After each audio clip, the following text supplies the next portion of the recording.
अस्सलाम वालेकुम students, welcome to all in one learner YD academy. आज हम केमिस्ट्री सेकंड ईयर का फर्स्ट चैप्टर पढ़ेंगे। फर्स्ट चैप्टर का क्या नाम है हमारे पास, SMP ब्लॉक एलिमेंट्स। ये चैप्टर बेसिकली हमारे पास ग्रुप्स ऑफ पीरियड्स की प्रॉपर्टीज़ के बारे में है और ट्रेंड्स के बारे में है। तो आज जो टॉपिक्स हम डिस्कस करने जा रहे हैं, जो इम्पोर्टेंट टॉपिक्स हैं, वो हैं हमारे पास एटॉमिक रेडियस ट्रेंड आज डिस्कस करेंगे, एटॉमिक रेडियाई ऑर्डर को डिस्कस करेंगे। देन हमारे पास आयनाइजेशन पोटेंशियल ट्रेंड है और देन हमारे पास ionization potential order of subshell है। इस लेक्चर में हम बहुत सी नई चीज़ें भी पढ़ेंगे, ठीक है। और नेक्स्ट हमारे पास क्या आ जाता है, हमारे पास ionization potential relation, then penetration order, then electronegativity order, फिर melting point and boiling point trend, और उसके बाद valency order of third period, and last में हम MCQs करेंगे जो कि बहुत ज़्यादा इम्पोर्टेंट है। अब हमारे पास आ जाता है जी थर्ड पीरियड, ठीक है। थर्ड पीरियड को पहले डिस्कस करते हैं कि थर्ड पीरियड में कौन कौन से एलिमेंट्स आते हैं। उसमें आ जाते हैं जी sodium, magnesium, aluminium, silicon, phosphorus, sulphur, chlorine and argon. जो इम्पोर्टेंट बात है यहाँ याद करने की वो है वो क्या है, हमारे पास थर्ड पीरियड जो है उसे हम टिपिकल पीरियड कहते हैं, ठीक है। उसके बाद नेक्स्ट हमारे पास आ जाता है कुछ इम्पॉर्टेंट ट्रेंड्स आ जाते हैं, ठीक है। तो फर्स्ट जो ट्रेंड है वो है हमारे पास है एटॉमिक रेडियस। अब एटॉमिक रेडियस का ट्रेंड क्या है जी, लेफ्ट टू राइट हमारे पास एटॉमिक रेडियस डिक्रीज होता है। अब क्या रीजन है इसके डिक्रीज होने की, बिकॉज हमारे पास जो न्यूक्लियर चार्ज है वो इंक्रीज होता है और न्यूक्लियस की जो वैलेंस इलेक्ट्रॉन पे जो अट्रैक्शन है वो ज़्यादा हो जाती है, जिसकी वजह से हमारे पास जो साइज है वो क्या है, श्रिंक हो जाता है। नेक्स्ट हमारे पास जो ट्रेंड है वो क्या है, टॉप टू बॉटम है। Top to bottom in group जो है वो हमारे पास एटॉमिक रेडियस इंक्रीज होता है, बिकॉज हमारे पास शेल्स न्यू ऐड होते हैं और जो एटॉमिक और जो न्यूक्लियर चार्ज का जो अट्रैक्शन है वैलेंस शेल पे वो हमारे पास क्या है, कम हो जाता है, वीक हो जाता है, जिसकी वजह से एटॉमिक रेडियस इंक्रीज हो जाता है। नेक्स्ट अगर हम बात करें थर्ड पीरियड की, लेफ्ट टू राइट अगर हम जाएँ तो हमारे पास सबसे पहले मेटल्स आते हैं, फिर आ जाते हैं metalloid, then non metal and then हमारे पास आती हैं नोबल गैसेज। अब मेटल्स में हमारे पास कौन कौन से एलिमेंट्स आते हैं वो हैं sodium, magnesium and aluminium. Metalloids में आते हैं जी सिलिकॉन और नॉन मेटल्स में आते हैं फास्फोरस, सल्फर एंड क्लोरीन। और आखिर में नोबल गैसेज में क्या आती हैं जी, आर्गन, थर्ड पीरियड में। अब हमारे पास जो नेक्स्ट है वो क्या है कि जो मेटल्स हैं वो क्या बनाते हैं, मेटल बॉन्ड बनाते हैं। जो मेटलाइड्स और नॉन मेटल्स हैं वो कोवलेंट बॉन्ड बनाते हैं और जो नोबल गैसेज हैं वो हमारे पास क्या बनाती हैं, वंडर वॉल फोर्सेस जो हैं उनमें एग्जिस्ट करती हैं। उसके बाद जो नेक्स्ट है हमारे पास वो क्या है, मेटल्स में मेटालिक रेडियाई होगा, ठीक है। नॉन मेटल्स में और मेटलाइड्स में हमारे पास क्या है, कोवलेंट रेडियाई, और जो नोबल गैसेज है उनमें क्या है जी, वंडर वॉल रेडियाई है। नेक्स्ट हमारे पास क्या आ जाता है जी, रेडियाई ऑर्डर। अब जो हमने पीछे जो रेडियस डिस्कस किए हैं, wonder wall, covalent, ionic radii, उनमें ट्रेंड क्या है। सबसे पहले हमारे पास जो ट्रेंड है वो क्या है, वंडर वॉल रेडियाई जो है वो सबसे ग्रेटर होता है। फिर हमारे पास आ जाता है metallic radii, then covalent radii और देन आयनिक रेडियाई। और जो हमारे पास बॉन्ड्स हैं उनकी जो स्ट्रेंथ है वो इसके बिल्कुल रिवर्स है। हमारे पास जो आयनिक बॉन्ड है वो सबसे ज़्यादा स्ट्रॉन्गर होगा, then covalent, then metallic and then van der Waals forces होंगे, ठीक है। उसके बाद हमारे पास जो नेक्स्ट ट्रेंड है वो है हमारे पास आयनाइजेशन पोटेंशियल। अब आयनाइजेशन पोटेंशियल या आयनाइजेशन एनर्जी बेसिकली होती क्या है, ये वो अमाउंट ऑफ एनर्जी होती है जो हम किसको देते हैं, एटम को देते हैं, ठीक है, ताकि हम वैलेंस इलेक्ट्रॉन को उस एटम से विथड्रॉ कर सकें या निकाल सकें, ठीक है। और ये जो आयनाइजेशन पोटेंशियल है ये पॉजिटिव होती है, बिकॉज हम उसको हीट देते हैं और वो एब्जॉर्ब करता है, इसलिए वो पॉजिटिव होती है। और ये क्या है, एंडोथर्मिक प्रोसेस है। अब नेक्स्ट इसमें ट्रेंड क्या आता है हमारे पास, आयनाइजेशन पोटेंशियल या आयनाइजेशन जो एनर्जी है वो लेफ्ट टू राइट क्या है, इंक्रीज करती है और top to bottom in a group decrease करती है। रीजन हमारे पास सेम है कि लेफ्ट टू राइट हमारे पास चार्ज जो है, न्यूक्लियर चार्ज अट्रैक्शन इंक्रीज हो जाता है और हमारे पास जो टॉप टू बॉटम है वो क्या है, डिक्रीज हो जाता है, बिकॉज हमारे पास शेल्स ऐड होते हैं। जब शेल चार्ज होते हैं तो न्यूक्लियर चार्ज अट्रैक्शन जो है वैलेंस इलेक्ट्रॉन पे कम हो जाती है, जिसकी वजह से हमें कम एनर्जी चाहिए होती है, कम आयनाइजेशन पोटेंशियल चाहिए होती है उस इलेक्ट्रॉन को, वैलेंस इलेक्ट्रॉन को निकालने के लिए। ठीक है, अब नेक्स्ट हमारे पास क्या है, सब शेल ऑर्डर्स। अब सब शेल्स में हमारे पास आयनाइजेशन पोटेंशियल का क्या ऑर्डर है, सब शेल कौन कौन से हैं, SPDF। ठीक है, अब इनमें ट्रेंड क्या है, हमारे पास S का जो आयनाइजेशन पोटेंशियल है S सब शेल का, वो ग्रेटर होगा P से, P का ग्रेटर होगा D से एंड D का ग्रेटर होगा F से। अब इसके रीजन क्या है, बिकॉज S सब शेल जो है वो न्यूक्लियस के बिल्कुल करीब होता है, देन हमारे पास P आता है, देन D आता है एंड देन F आता है। F जबकि हमें पता है लास्ट में है, तो हमारे पास उस पर जो न्यूक्लियर अट्रैक्शन है वो क्या होगी, कम होगी एज कम्पेयर टू S पे सबसे ज़्यादा होगी, इसलिए ज़्यादा हमें एनर्जी चाहिए S से इलेक्ट्रॉन निकालने के लिए as compare to F sub shell.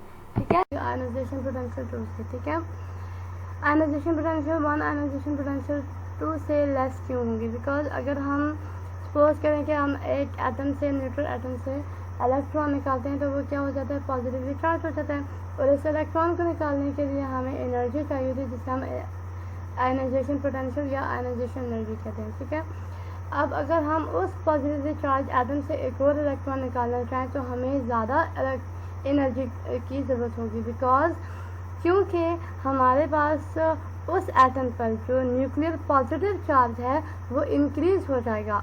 ठीक है, और न्यूक्लियर अट्रैक्शन भी इंक्रीज हो जाएगी वैलेंस इलेक्ट्रॉन पे, तो इसलिए हमें ज़्यादा एनर्जी चाहिए उस सेकेंड इलेक्ट्रॉन को निकालने के लिए उस पॉजिटिवली चार्ज एटम से। ठीक है, तो इसलिए जो हमारे पास आयनाइजेशन पोटेंशियल 2 है, ये सेकेंड आयनाइजेशन पोटेंशियल है, वो हमेशा ग्रेटर देन होती है आयनाइजेशन पोटेंशियल 1 से। ठीक है, नेक्स्ट हमारे पास क्या है कि ionization potential of aluminium, sorry जो मैग्नीशियम है वो क्या है, हमारे पास लेस है एल्युमिनियम से। अब इसका रीज़न क्या है, जो मैग्नीशियम की वैलेंस इलेक्ट्रॉनिक कॉन्फ़िगरेशन है वो S2 है, और जो P एल्युमिनियम है उसकी क्या है, हमारे पास S2 and P1। अब S2 है कम्प्लीटली फिल्ड है, P1 क्या है, पार्शली फिल्ड है। ठीक है, S2 हमारे पास कम्प्लीटली फिल्ड है तो इसको हाई अमाउंट ऑफ एनर्जी चाहिए इलेक्ट्रॉन लूज करने के लिए।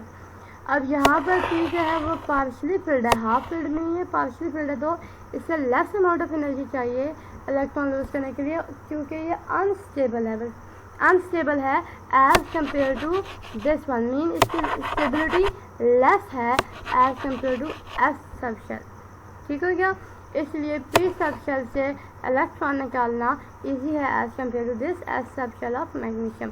सो दैट्स वाई मैग्नीशियम का जो हमारे पास आयनाइजेशन पोटेंशियल है वो क्या होगा, ज़्यादा होगा एज कम्पेयर टू मैग्नीशियम। ठीक हो गया, नेक्स्ट हमारे पास है ionization potential of P block is greater than ionization potential of S block. Obviously हमें पता है लेफ्ट टू राइट जाते हैं आयनाइजेशन पोटेंशियल हमारे पास इंक्रीज होता है, लेफ्ट पे हमारे पास S ब्लॉक है और राइट पे हमारे पास P ब्लॉक है, तो P ब्लॉक की तरफ जब हम जाएंगे तो आयनाइजेशन पोटेंशियल इंक्रीज हो जाती है, इससे हमारे पास P ब्लॉक की ज़्यादा होती है as compare to S block ionization potential. Next क्या है, जो P3 है, सब शेल P3 एंड सब शेल P4। ठीक है, अब क्या कहा है इन्होंने कि P सब शेल जो है जिसमें 3 इलेक्ट्रॉन है उसकी हमारे पास आयनाइजेशन पोटेंशियल ज़्यादा है एज कम्पेयर टू P4। अब इसका रीज़न क्या है, अगर हम यहाँ हुन्स रूल के मुताबिक ड्रॉ करें तो इलेक्ट्रॉन की अगर अरेंजमेंट करें तो यहाँ P3 में क्या है, ये हाफ फिल्ड है, और इस P4 में हमारे पास क्या आ जाएगा, ये पहले हाफ फिल्ड हो गए और फिर ये साथ में क्या है, सेकेंड इलेक्ट्रॉन आ जाएगा। ठीक है, यहाँ पर सेकेंड इलेक्ट्रॉन। ठीक है, पहले ये हाफ फिल्ड था, अब ये इसके साथ ये जो 4 इलेक्ट्रॉन आ गया। अब ये क्या, ये हमारे पास पार्शली फिल्ड हो गया है, तो पार्शली फिल्ड है और ये हमारे पास क्या है, हाफ फिल्ड है। तो हाफ फिल्ड हमें पता है उनकी स्टेबिलिटी ज़्यादा होती है कम्पेयर टू पार्शली फिल्ड। क्या हमारे पास ट्रेंड है कि fully filled, than half filled और देन पार्शली फिल्ड। ठीक है, ये हमारे पास क्या है, ट्रेंड है। ठीक हो गया, इसलिए हमारे पास P3 की जो हमारे पास आयनाइजेशन पोटेंशियल है वो क्या होगा, ग्रेटर देन होगा P4 से।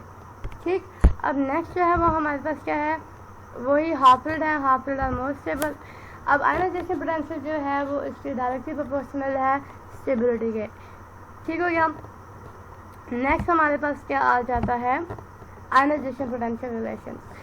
अब आयनाइजेशन पोटेंशियल रिलेशन में क्या है, फर्स्ट के ionization potential is inversely proportional to what atomic size, ये जो पता है ऑलरेडी क्लियर्ड है। Ionization potential is directly proportional to, ionization potential is inversely proportional to atomic size, inversely proportional, ठीक है। और ionization potential is directly proportional to nuclear charge, ये भी क्लियर है, ठीक है। अब आ जाता है ionization potential is directly proportional to stable configuration. अब स्टेबल कॉन्फ़िगरेशन से क्या मतलब है कि हमारे पास जो हाफ फील्ड जो है उनकी स्टेबिलिटी ज़्यादा होती है as compare to partially filled, ठीक है। नेक्स्ट हमारे पास आ जाते हैं, नेक्स्ट हमारे पास है ionization potential is directly proportional to penetration of electron. अब पेनिट्रेशन ऑफ इलेक्ट्रॉन से क्या मुराद है कि हमारे पास अगर ये पॉजिटिवली चार्ज न्यूक्लियस है उसके अराउंड जो है हमारे पास क्या है, एस सब शेल है फर्स्ट, और उसकी शेप क्या है, स्फेरिकल। अब जो सब शेल जो न्यूक्लियस है उसको कम्प्लीटली अराउंड करेगा ना, तो उस सब शेल की पेनिट्रेशन जो है वो सबसे ज़्यादा होगी।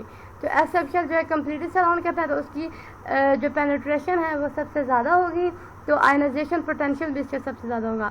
देन पी है, उसकी डम्बल शेप होती है इसलिए लेस सरफेस कवर करता है तो उसकी आयनाइजेशन पोटेंशियल भी कम होगी, और पेनिट्रेशन जो पावर है या पेनिट्रेशन ऑर्डर है वो भी उसमें हमारे पास वो लेस में आएगा, ठीक है। नेक्स्ट में हमारे पास क्या है, ionization potential is inversely proportional to reactivity. अब हमें पता है आयनाइजेशन पोटेंशियल क्या है, डाउन द ग्रुप डिक्रीज होता है, और जो हमारे पास रिएक्टिविटी है वो डाउन द ग्रुप इंक्रीज हो जाती है, इसलिए इन दोनों के क्या है, इनवर्स रिलेशन है। जब आयनाइजेशन पोटेंशियल ज़्यादा होगा तो रिएक्टिविटी हमारे पास कम हो जाएगी, बिकॉज हमारे पास बहुत ज़्यादा एनर्जी चाहिए उसको रिएक्ट करने के लिए, तो रिएक्टिविटी क्या हो गई, लेस हो गई। नेक्स्ट क्या है, पेनिट्रेशन ऑर्डर, जो कि मैं पहले बता चुकी हूँ, क्या है, SPDF, ठीक है। ये किस पर डिपेंड करता है कि कितना उस सब शेल ने अराउंड द न्यूक्लियस जो है वो कवर किया हुआ है एरिया, ठीक हो गया। देन फिर ट्रेंड है वही, डाउन द ग्रुप डिक्रीज होगा आयनाइजेशन पोटेंशियल एंड इंक्रीज होगा अक्रॉस द पीरियड, ठीक हो गया। फिर आ जाता है इलेक्ट्रोनेगेटिविटी। इलेक्ट्रोनेगेटिविटी में हमारे पास क्या है जी, पीरियोडिक टेबल में हाईएस्ट फ्लोरीन है, उसकी क्या होती है हमारे पास 4 है वैल्यू। उसके बाद जो लीस्ट है वो कौन सा है हमारे पास, सीजियम, ठीक है, उसकी कितनी है 0.7, और लोअर जिस ग्रुप की हमारे पास सबसे ज़्यादा इलेक्ट्रोनेगेटिविटी है वो है हमारे पास ग्रुप 7, और जिसकी लोएस्ट है वो है ग्रुप 1। नेक्स्ट आ जाता है trend, that is increase from left to right across the period due to increase in nuclear charge. Nuclear charge भी इंक्रीज होता है, तो क्या इंक्रीज होता है, न्यूक्लियर चार्ज इंक्रीज होता है अक्रॉस द पीरियड, तो इलेक्ट्रोनेगेटिविटी ज़्यादा होती है, और साथ साथ हमारे पास इलेक्ट्रॉन एफिनिटी भी इंक्रीज होती है। इलेक्ट्रॉन एफिनिटी और इलेक्ट्रोनेगेटिविटी के क्या है, डायरेक्ट रिलेशन है, ठीक है। उसके बाद क्या है, मेटल्स जो है वो क्या होते हैं, मोस्टली इलेक्ट्रोपॉजिटिव होते हैं, जो कि फर्स्ट 2 ब्लॉक्स हो जाते हैं, ठीक है, और थर्ड और फोर्थ में कुछ एलिमेंट्स आते हैं, और उसके बाद जो नॉन मेटल्स हैं वो क्या होते हैं, इलेक्ट्रोनेगेटिव होते हैं, ठीक है। अब हमारे पास नेक्स्ट जो है वो आ जाती है जी मेल्टिंग पॉइंट, ठीक है। मेल्टिंग पॉइंट का ट्रेंड क्या है, हमारे पास melting point and boiling point जो है डायरेक्टली प्रोपोर्शनल है किसके, इंटर पार्टिकुलर अट्रैक्शन फोर्सेस के। जितने इंटर पार्टिकुलर अट्रैक्शन फोर्सेस ज़्यादा होंगी, मतलब स्ट्रांग होंगी, उतना melting and boiling point increase होगा, ठीक है। तो क्या है, सोडियम से एल्युमिनियम तक हमारे पास क्या है, मेल्टिंग एंड बॉइलिंग पॉइंट क्या है, इंक्रीज होता है, बिकॉज हमारे पास वहाँ क्या है, मेटालिक बॉन्ड है या आयनिक बॉन्ड प्रेजेंट होता है, इसलिए वो स्ट्रॉन्गर बॉन्ड है, तो मेल्टिंग एंड बॉइलिंग पॉइंट क्या होंगे, इंक्रीज होंगे वहाँ तक, सोडियम से एल्युमिनियम तक, ठीक है। नेक्स्ट हमारे क्या है, हमारे पास क्या है, फास्फोरस टू आर्गन। इसमें क्या है, हमारे पास कोवलेंट है या तो वंडर वाल फोर्सेज है, तो हमारे पास मेल्टिंग एंड बॉइलिंग पॉइंट क्या होगा, डिक्रीज होगा फास्फोरस टू आर्गन। नेक्स्ट हमारे पास है S8 एंड P4, ठीक है। अब S8 और P4 में हमारे पास क्या है, S8 का जो बॉइलिंग एंड मेल्टिंग पॉइंट है वो ज़्यादा है P4 से। वाई? बिकॉज जो S8 है वो हमारे पास क्या है, उसमें हमारे पास ज़्यादा इलेक्ट्रॉन्स हैं और उसका जायंट स्ट्रक्चर है, मतलब वो बहुत ही बड़ा मॉलिक्यूल है एज कम्पेयर टू P4, और इसमें ज़्यादा इलेक्ट्रॉन है एज कम्पेयर टू क्या, P4। और जब इसका साइज बड़ा है तो हमारे पास वंडर वॉल फोर्सेस भी क्या होंगी, एक्सटेंसिव होंगी, मीन हाई होंगी as compare to this P4, ठीक है। तो हमारे पास जब ज़्यादा वंडर वॉल फोर्सेस होंगी तो हमारे पास क्या होगा, melting and boiling point increase हो जाएगा। ये ट्रेंड ज़्यादातर हमारे पास डाउन द ग्रुप में फॉलो किया जाता है, ठीक है। उसके बाद हमारे पास नेक्स्ट जो है वो क्या आ जाता है, नेक्स्ट हमारे पास वैलेंसी। अच्छा, अब हमारे पास वैलेंसी क्या है, along the third period. Valency along the third period very करती है कहाँ से कहाँ तक, 1 से 4 तक, फिर 4 से 0 तक वेरी करती है, ठीक है। अब 1 किसकी होगी, 4 किसकी होगी, एंड देन 0 किसकी होगी, ठीक है। अब सोडियम है, इसकी +1 है। अब +1 वैलेंसी का क्या मतलब है कि ये एक इलेक्ट्रॉन दे सकता है, इसलिए इसकी +1 है एज कम्पेयर टू कि वो 7 इलेक्ट्रॉन को गेन करे, ठीक है। तो एक इलेक्ट्रॉन देना उसके लिए क्या है, ईजी है। देन नेक्स्ट है मैग्नीशियम +2। अब मैग्नीशियम क्या है, 2 इलेक्ट्रॉन दे सकता है, ठीक है, एज कम्पेयर टू कि वो 6 इलेक्ट्रॉन एक्सेप्ट करे। देन एल्युमिनियम, उसकी भी +3 वैलेंसी है, 3 इलेक्ट्रॉन को वो लूज कर सकता है। देन सिलिकॉन है, उसकी +4 है। आगे हमारे पास आ जाता है फास्फोरस। फास्फोरस में कितने हैं, 5 वैलेंस इलेक्ट्रॉन है। अब वो 5 वैलेंस इलेक्ट्रॉन दे तो नहीं सकता, लेकिन 3 वैलेंस इलेक्ट्रॉन गेन जरूर कर सकता है, इसलिए उसकी जो वैलेंसी होगी वो क्या होगी, -3 होगी, कि वो 3 इलेक्ट्रॉन क्या करेगा, गेन करेगा, ठीक है। इसलिए माइनस क्या है हमारे पास लगेगा गेन करने से, पॉजिटिव जो है वो लूज करने के लिए होगा और नेगेटिव गेन करने के लिए। अब ये क्या है, सल्फर, इसमें -2 है, और क्योंकि ये 2 इलेक्ट्रॉन गेन कर सकता है। और क्लोरीन में हमारे पास क्या है, -1 है, ये 1 इलेक्ट्रॉन गेन कर सकते हैं।